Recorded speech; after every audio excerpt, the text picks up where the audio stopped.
Shalom, povo de Deus! Irmãos, graças e paz, como é que vocês estão? Como é que tem sido a sua vida aí de leitura da Bíblia, oração? Tem ido aos cultos? Tem servido em algum ministério na igreja? Não abra mão de nada disso. Porque são coisas que Deus dá para nos abençoar. E para abençoar o corpo também, obviamente, né? Bom, hoje, segundo Crônicas, capítulo 36, a gente está encerrando o livro, o segundo livro de Crônicas, mas antes a gente vai orar. Ó Pai, obrigado, Senhor, obrigado porque mais uma vez estamos aqui chegando em um momento de conclusão, de estudo de um livro das Escrituras Sagradas. Obrigado, Senhor, por esta bênção, por essa graça em nossas vidas, de te buscarmos assim, olhando para a Tua Palavra, meditando nela, orando juntos, louvando a Ti. Seja conosco, Pai, neste momento agora. Nós te rogamos em nome de Jesus. Amém. Que bênção! Vamos louvar o nosso Deus.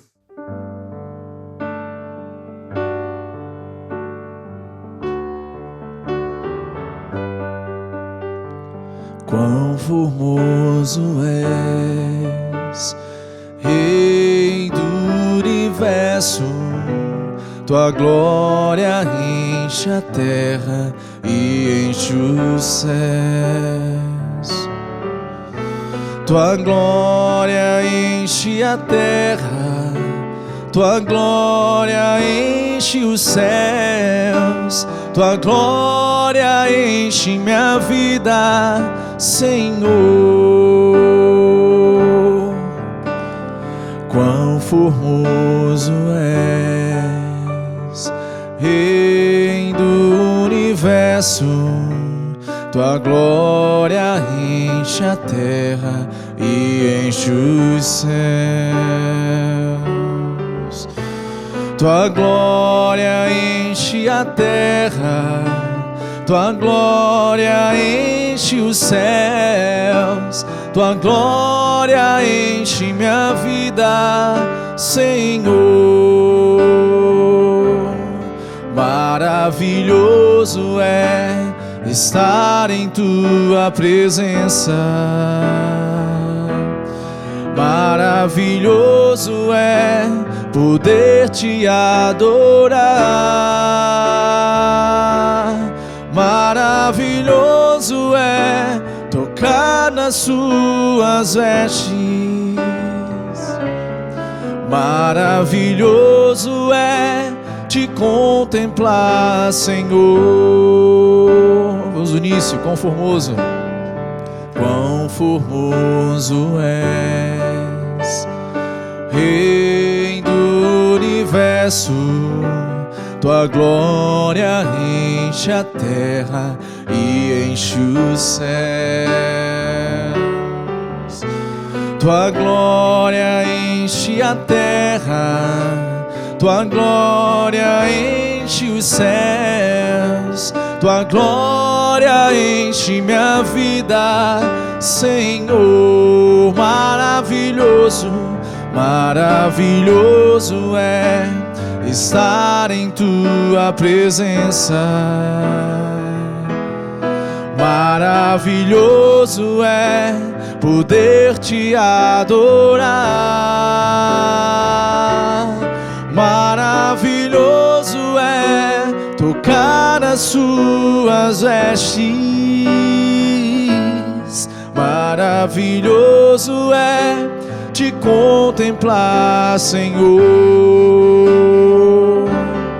Maravilhoso é estar em tua presença.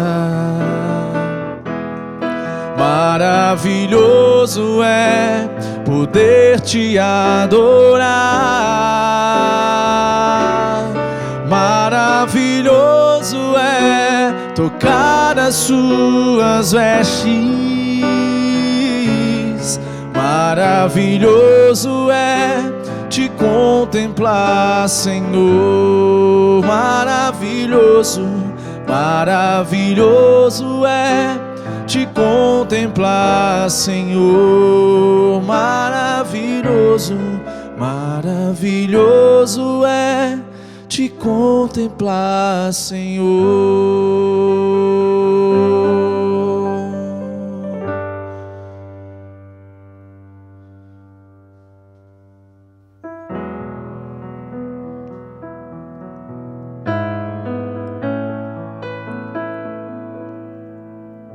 Eu preciso aprender um pouco aqui, eu preciso aprender um pouco ali, eu preciso aprender mais de Deus, porque Ele é quem cuida de mim. Se uma porta se fecha aqui, outras portas se abrem ali. Eu preciso aprender mais de Deus, porque Ele é quem cuida de mim. Deus cuida de mim. Cantemos, Deus cuida de nós. Deus cuida de mim. Na sombra das suas asas, Deus cuida de mim.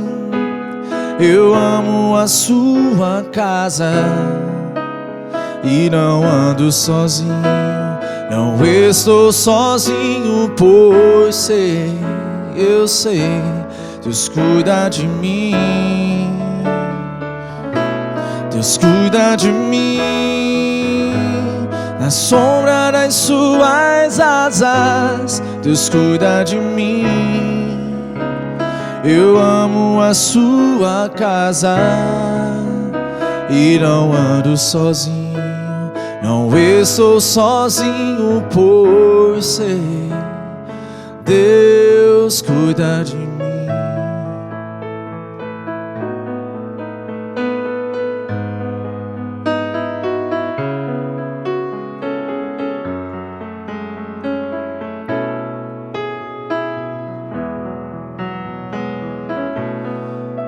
Se na vida não tem direção, eu preciso tomar decisão. Eu sei que existe alguém que me ama e Ele quer me dar a mão. Se uma porta se fecha aqui, outras portas se abrem ali. Eu preciso aprender mais de Deus, porque Ele é quem cuida de mim. Deus cuida de mim. Deus cuida de mim. Na sombra das suas asas, Deus cuida de mim. Eu amo a sua casa e não ando sozinho, não estou sozinho, pois sei, eu sei, Deus cuida de mim. Deus cuida de mim. Na sombra das suas asas, Deus cuida de mim. Eu amo a sua casa e não ando sozinho, não estou sozinho, pois sei, Deus cuida de mim.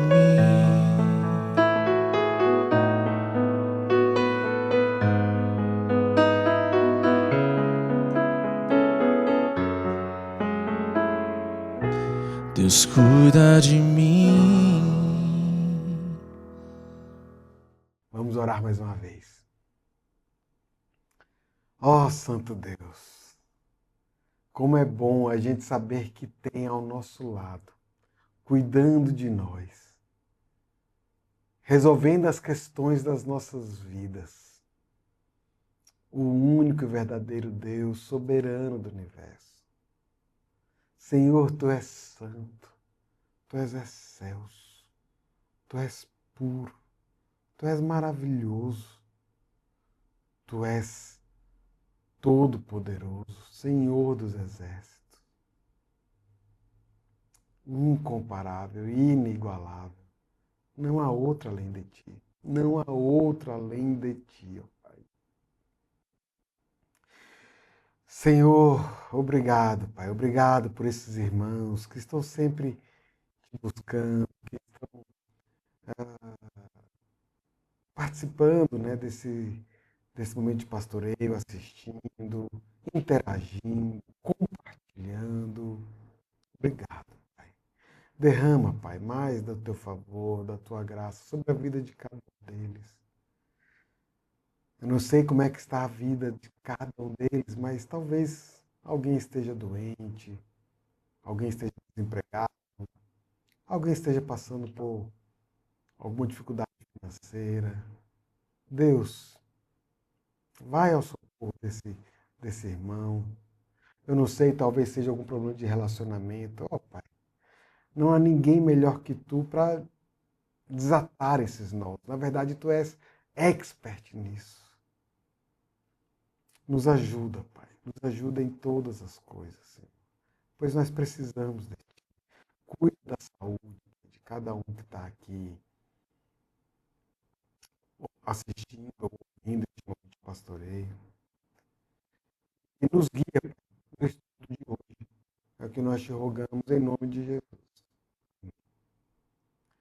Meus irmãos, segundo Crônicas 36, ele encerra não apenas o livro de Crônicas, mas toda a narrativa histórica da Bíblia, tá? Da Bíblia hebraica, que é o Tanakh, né? É um capítulo de conclusão, é um capítulo de julgamento e de esperança. Porque eu não sei se vocês já se fizeram, né, essa pergunta, mas me parece que de alguma forma o cronista está trazendo uma resposta a isso. E a pergunta é: como é que pode um povo que recebeu tantas promessas, tantos reis, tantos profetas, tantas oportunidades, como é que esse povo chegou ao exílio? E o capítulo, vocês vão ver, vai revelar 3 grandes verdades. Primeiro, Deus não tolera o pecado. Deus não se relaciona com o pecado. Mas Deus é um Deus paciente. Ele trata o pecador. Se, como já dizia um pregador, se Deus nos faz sangrar, se Deus nos permite sangrar, é para nos resgatar. Uma segunda verdade é que a inevitabilidade do juízo de Deus, quando a sua graça é desprezada, é continuamente desprezada. Deus, ele nos dá a graça, mas para aqueles que desprezam a graça, receberão o juízo. A terceira verdade é a fidelidade de Deus em preservar sua aliança, mesmo em meio ao exílio, no caso do povo de Israel. O que foi que aconteceu, né? Para contextualizar assim, antes daqui do texto que a gente vai ler. Os últimos capítulos de 2 Crônicas, eles apresentam uma sequência de reis que evidencia o declínio espiritual de Judá. Ezequias, né?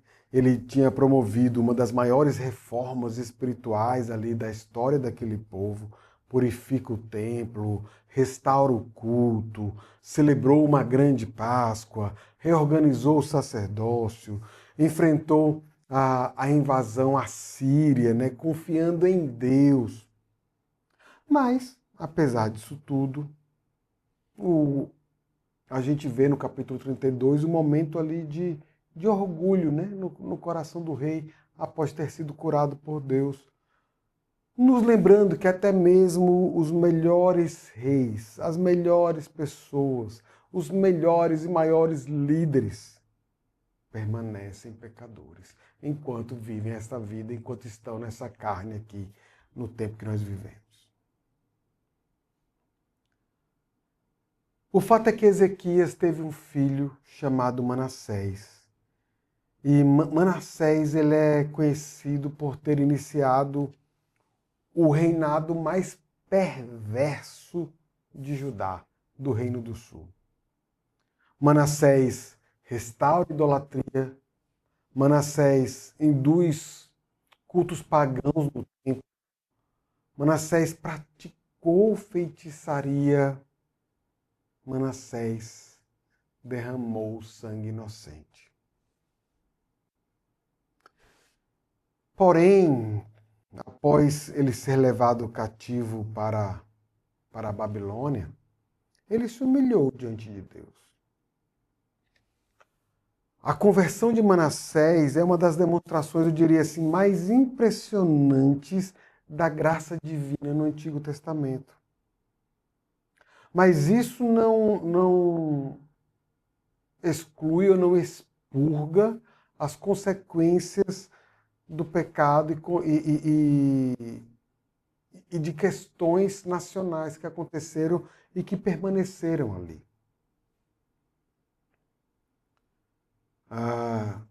Depois de Manassés, teve o reinado de Amon. Amon rejeitou o exemplo de arrependimento de seu pai. Ele retorna muito rapidamente ali à idolatria, acaba sendo assassinado. Tem o reinado de Josias, né? Que foi provavelmente, talvez aí, o último grande rei de Judá. E eu digo isso porque foi durante o seu reinado, no reinado de Josias, que o livro da lei ele foi encontrado, né? Ele é reencontrado. O povo renova a aliança com Deus. Ela foi combatida. A Páscoa ela volta a ser celebrada de uma forma ali, né? Muito especial. Mas apesar dessa profunda reforma, o coração da maioria do povo não havia sido verdadeiramente transformado. Então, após a morte do rei Josias, o declínio ele é rápido. Porque o freio que Deus tinha dado para o povo agora tinha sido retirado. Vamos ler o texto, me acompanhe. 2 Crônicas, capítulo 36, versículo 1. A gente vai dar uma passagem por essas breves narrativas, descrições aí de reinados que teve ali no reino de Judá. Versículo 1. O povo da terra tomou a Joacás, filho de Josias, e o fez rei em lugar de seu pai em Jerusalém. Tinha Joacás 23 anos de idade quando começou a reinar e reinou 3 meses em Jerusalém, porque o rei do Egito o depôs em Jerusalém e impôs à terra a pena de 100 talentos de prata e 1 de ouro. O rei do Egito constituiu a Eliaquim, irmão de Joacás, rei sobre Judá e Jerusalém, e lhe mudou o nome para Jeoaquim, mas o irmão Jeoacás tomou Neco e o levou para o Egito. Tinha Jeoaquim a idade de 25 anos quando começou a reinar e reinou 11 anos em Jerusalém. Fez ele o que era mal perante o Senhor seu Deus.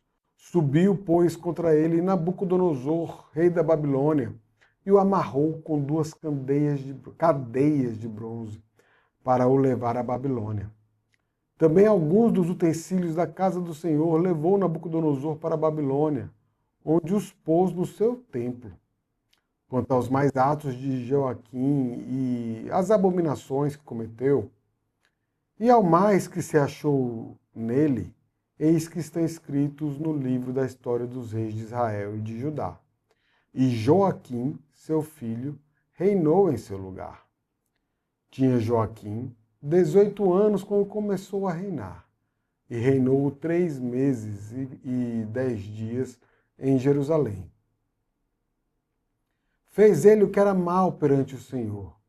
Na primavera do ano, mandou o rei Nabucodonosor levá-lo à Babilônia com os mais preciosos utensílios da casa do Senhor e estabeleceu a Zedequias, seu irmão, rei sobre Judá e Jerusalém. O Senhor, Deus de seus pais, começando de madrugada, falou-lhes por intermédio dos seus mensageiros, porque se compadecera do seu povo e da própria morada.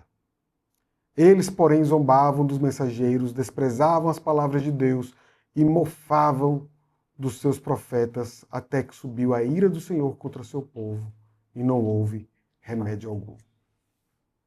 Então a gente vê aqui uma narrativa dos 4 últimos reis de Judá, que aparecem em uma sucessão rápida, né? A gente viu Jeoacás, Joaquim e Zedequias. A repetição, ela é assim, de alguma forma impressionante no texto, porque o que o cronista fala sobre esses reis, nessa narrativa breve, fez o que era mal perante o Senhor. O texto não atribui a queda de Judá a questões econômicas, a questões políticas, né? Não foi o partido A, o partido B. Não foi. Também o texto não diz que Judá caiu por conta da superioridade militar da Babilônia. Não foi. A causa da queda de Judá, a causa fundamental, ela é espiritual. O pecado da liderança influenciou a nação e todo o povo pecou e se distanciou dos caminhos de Deus. Nós conhecemos bem, né, as Escrituras Sagradas e o princípio que ela nos ensina de que Deus ele é soberano, Deus ele governa sobre as nações. Deus é quem governa a história do universo. A gente sabe, sim, fatores políticos são reais, eles acontecem, eles têm, né, o seu peso. Mas o que a palavra ela nos chama aqui agora é a enxergar uma realidade muito mais profunda. Deus conduz os acontecimentos históricos em conformidade com seus propósitos e sua justiça. Uma sociedade, meus irmãos, que não entra em decadência apenas por fatores econômicos, ela revela, na verdade, essa dimensão moral, essa dimensão espiritual que impacta a vida, a verdade dela, de uma forma que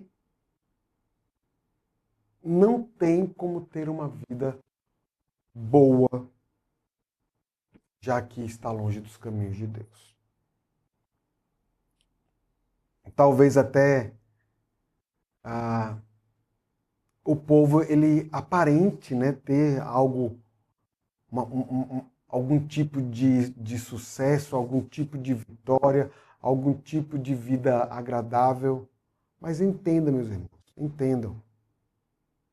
Isso são apenas máscaras. Máscaras que hão de cair por conta de uma depravação espiritual.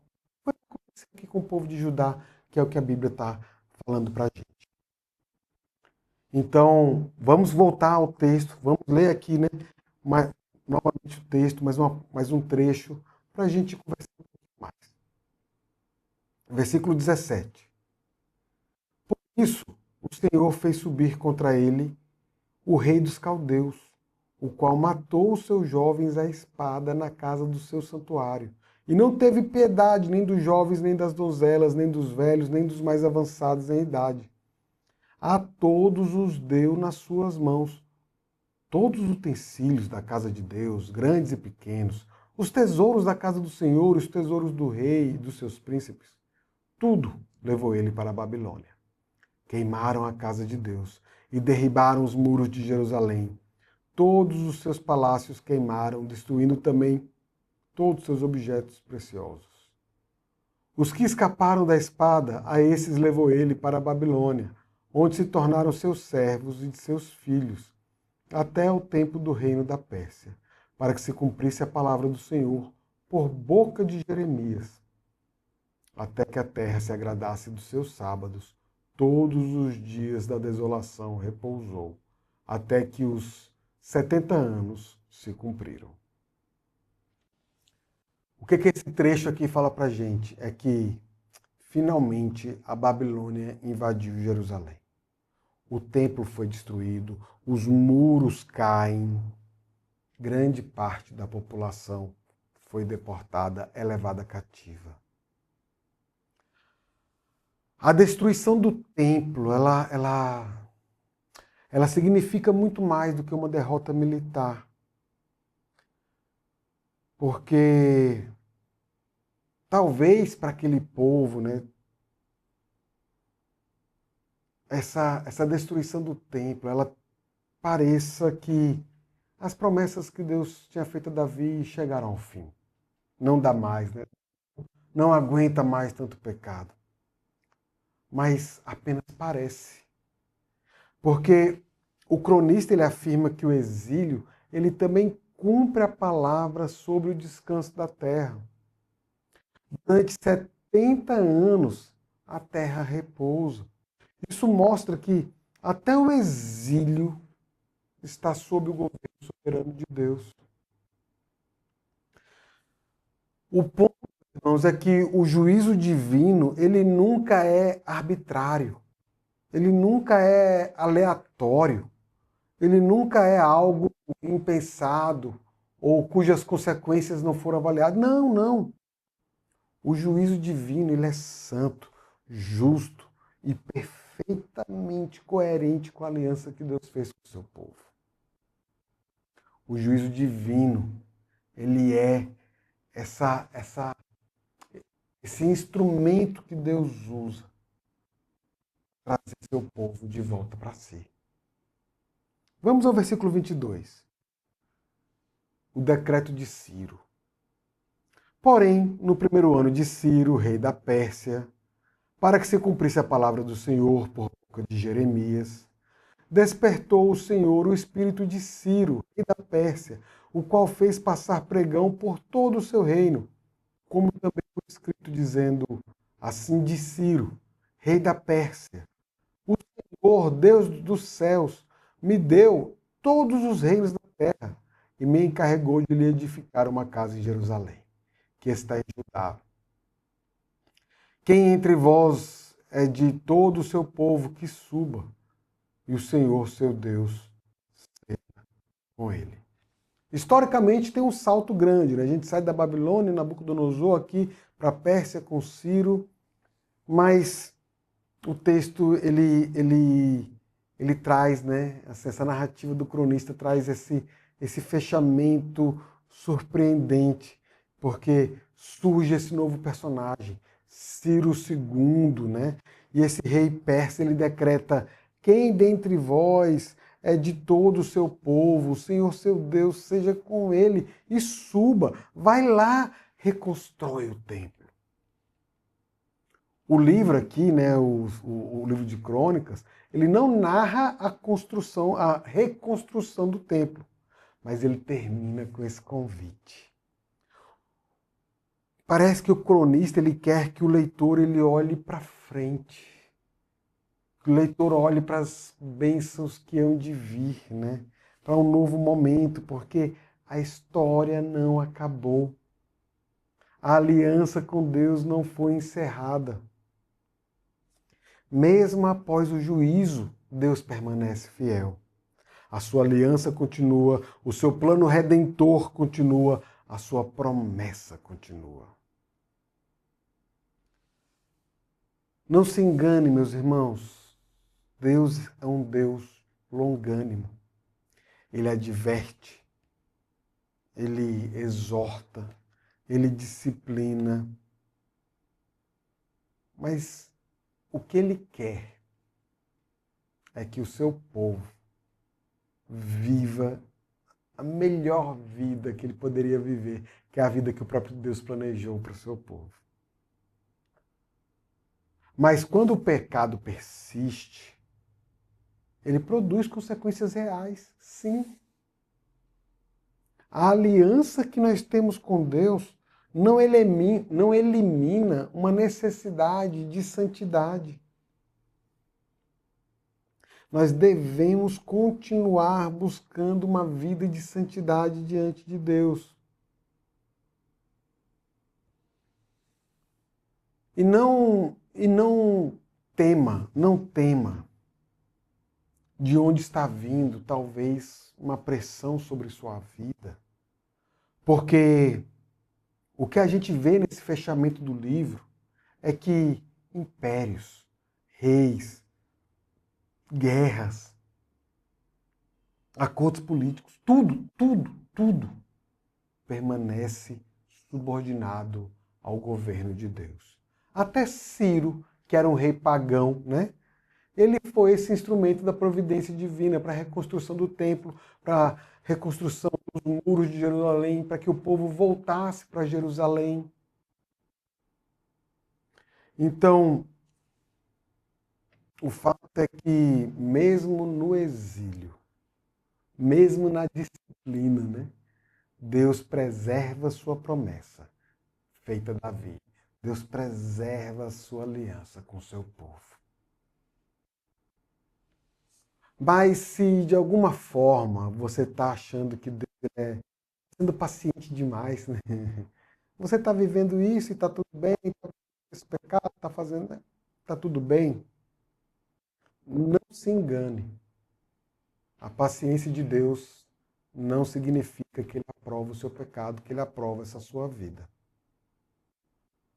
Responda às advertências, às exortações, às admoestações da palavra enquanto há oportunidade, enquanto é tempo. Porque a fidelidade de uma geração, a fidelidade de uma liderança, né? Enfim, não passa para a geração seguinte ou não passa para os subordinados. Cada geração precisa ser discipulada, precisa ser chamada ao arrependimento. E se de alguma forma você tem convivido com o pecado, se arrependa e volte para Deus.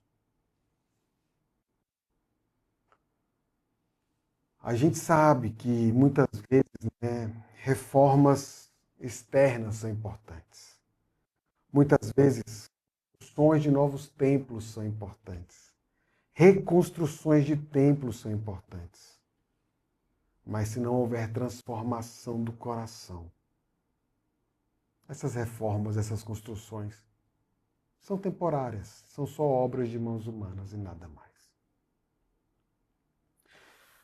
Segundo Crônicas termina então de uma forma surpreendente, porque ao invés de concluir com a restauração consumada, termina com esse convite para retornar, né? Essa história inacabada aponta para algo muito maior. E eu imagino que você já percebeu isso, porque a restauração definitiva ainda estava por vir.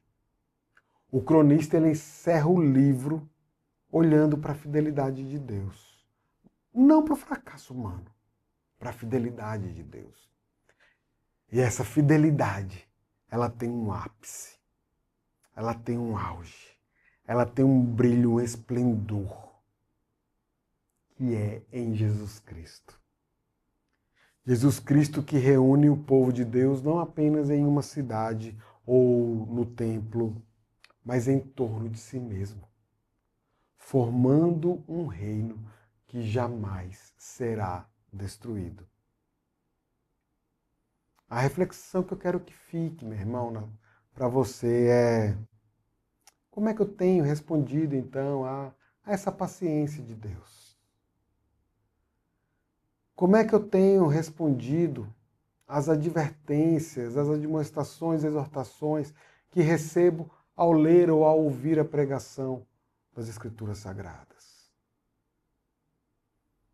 Eu trato essas advertências como verdadeiramente oportunidades de me arrepender.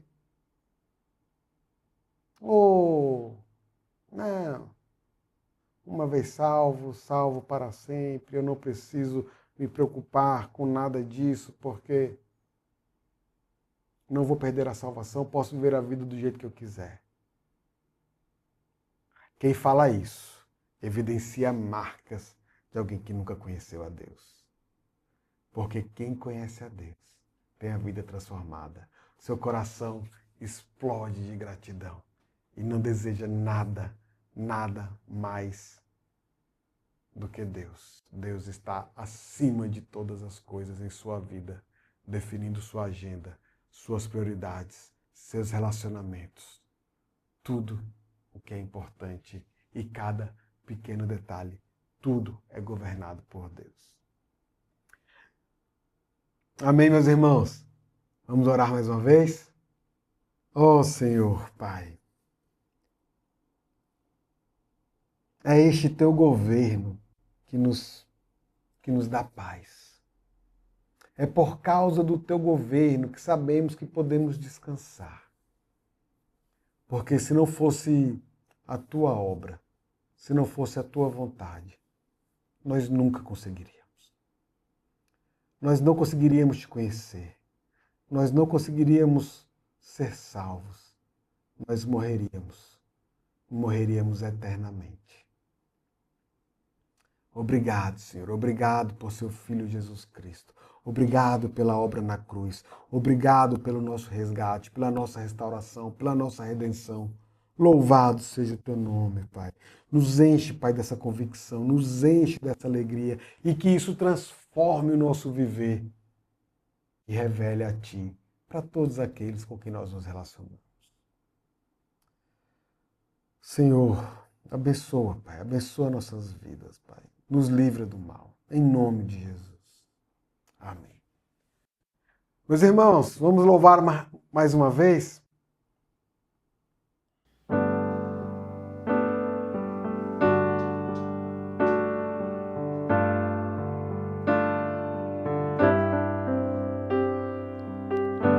Louvado seja, Senhor, teu nome, entronizado entre as nações. Exaltarei a ti, Senhor, pelo que tu és, eu te adorarei.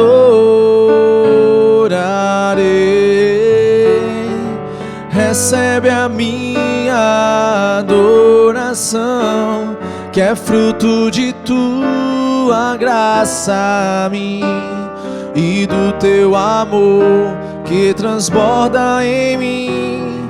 O meu amor por ti, Jesus, engrandecerei, exaltarei teu nome diante dos reis e dos poderosos. Eu louvarei a ti, Senhor.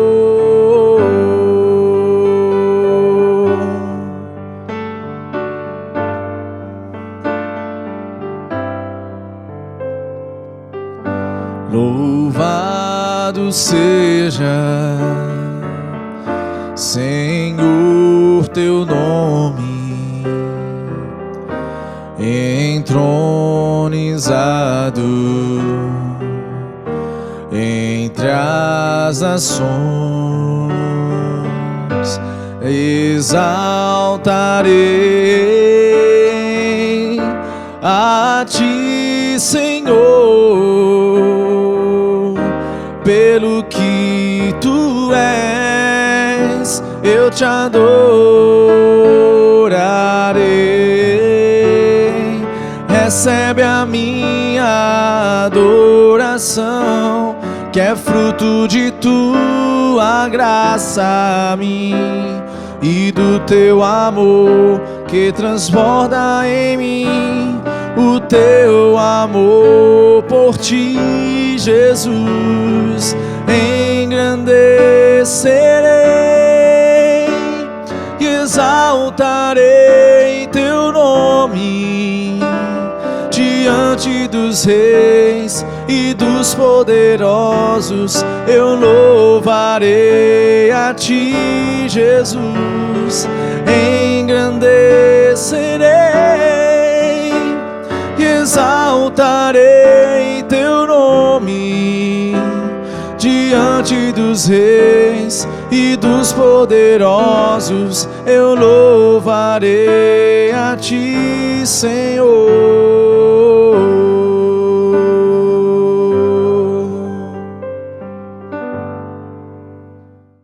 Amém, amém. Que Deus nos abençoe e até a próxima. Tchau, tchau.